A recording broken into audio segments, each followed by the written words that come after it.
Mazda 3 tayo kabayan, 2015 model. So palit bumper lang tayo kabayan kasi yung bumper basag dito eh. So yan o. So palit bumper, paano tanggalin? Ganito lang kabayan o. Number 8 lang to siya dito, 8, tapos mga clip, tapos sa baba mga 8 din yan, may 8 din yan, may clip din. Okay, ganun lang kasimple tanggalin. So kailan tanggalin natin ng mga 5 minutes, tapos tato 5 minutes. Okay, 3 minutes to 5 minutes. Ayan, tanggalin na natin kabayan. Yan, 8 lang yan sa kabayan, pero medyo sira-sira na yung bolt nito kabayan na number 8. Saka pwede din tanggalin ng Phillips screw, pero yun, kalawang na siya masyado kabayan. Parang matagal lang hindi natanggal to siya at saka hindi napalitan. Ang ibig sabihin, yung bolt na yan, papalitan ko na ng bago yung mga bolt na yan. Pero yung kuha niya kabayan, medyo nut kasi yan dyan kabayan, plastic eh. Yung plastic na yan, yun ang doon ilalak yung 8. So baguhan natin ng 8, pero yung plastic na yan na konektado sa bolt, hindi natin baguhan kasi walang problema yan.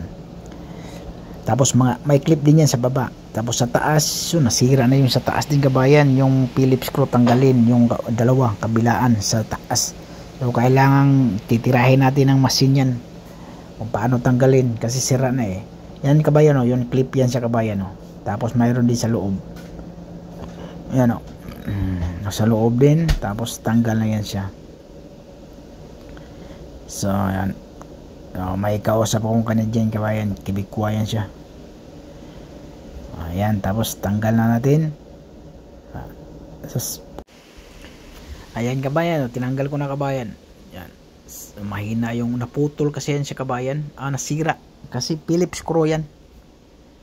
Yan, dalawa yan. Yung kabila okay naman. Yan, kalawang na kasi yung nut niya sa loob. Pakita ko sa inyo mamaya yan kabayan. Kabila naman oh.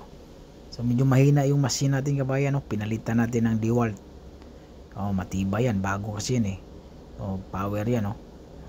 Medyo power talaga yan.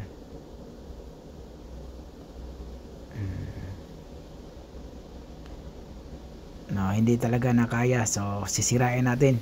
Yan oh. Gamitan natin machine yan kabayan. Puputulin natin yan.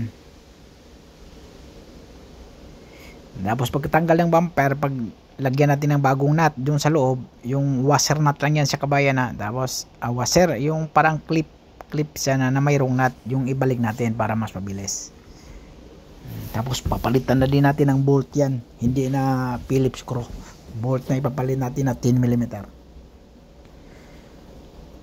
Ayan, tanggal na siya kabayan oh. Ayan, oh.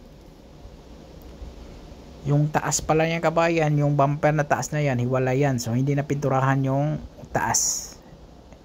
Yung may taas ng logo na Mazda. Kasi hiwalay yan siya kabayan. Yung bago lang kasi yan, yung sa baba lang. Hindi na kasama sa insurance sa trabaho. So ganun lang kasimple. Yan o, kabayan o, yan o. Yan, so palitan lang natin ng bago yan.